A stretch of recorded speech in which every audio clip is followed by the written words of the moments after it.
Let's turn our attention to the Middle East because Hamas has handed over what it says are the bodies of two further Israeli hostages that had been held in Gaza. The remains have been given to the Israeli army by the Red Cross and they will now be tested to verify identities.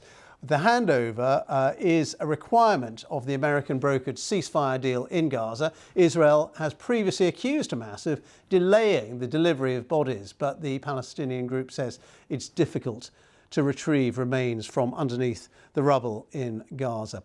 Let's go live to our security correspondent, Frank Gardner, who's in Jerusalem. Frank, just bring us up to date on what's been happening on this.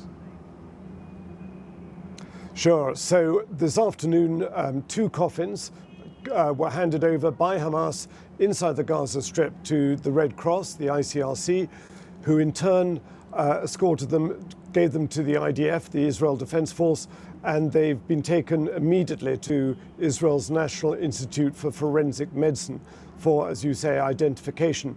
And this is a really key thing because 2 days ago, Hamas handed over a body which it said was one of the new hostages, one of the ones to be returned. When Israel did the forensic tests, it turned out that it was somebody who they had already recovered the remains of 2 years ago. So they accused Hamas of trickery. Hamas say, look, it's incredibly difficult conditions there. Much of the Gaza Strip, as we know, we've seen from the pictures, is reduced to rubble. They accuse Israel of holding up the process by delaying access to excavation equipment, heavy plant they need to be able to remove rubble and get to some of these bodies. But I think it's symptomatic of absolutely zero trust, with both sides, Hamas and Israel, accusing each other of violating the ceasefire.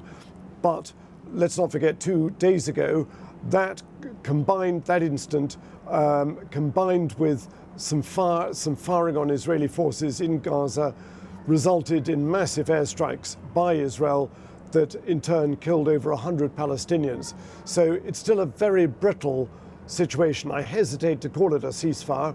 Currently, there is no firing. That's great, but everyone's kind of holding their breath a bit. Holding their breath. And what about the sort of longer term? What are people there saying about, Donald Trump unveiled this whole peace plan to a great fanfare, saying it was peace in the Middle East. But what about the longer term prospects of what is going to happen in Gaza? Yeah, I mean, the idea that it was peace in our time was massively oversimplistic and over-optimistic. Phase 1 has largely been completed. It's not totally completed because there are still a dozen or so hostages, dead hostages, still to be handed over, and the families desperately want them. But the living hostages are out. The detainees and the prisoners have been released from Israeli jails and detention. That bit is done.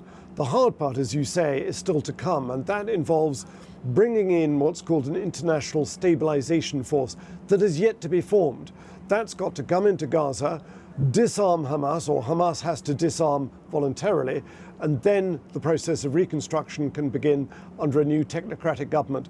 All of that is a long way off. Frank, thank you very much for being with us on the programme. That's Frank Gardner, our security correspondent, reporting there from Jerusalem.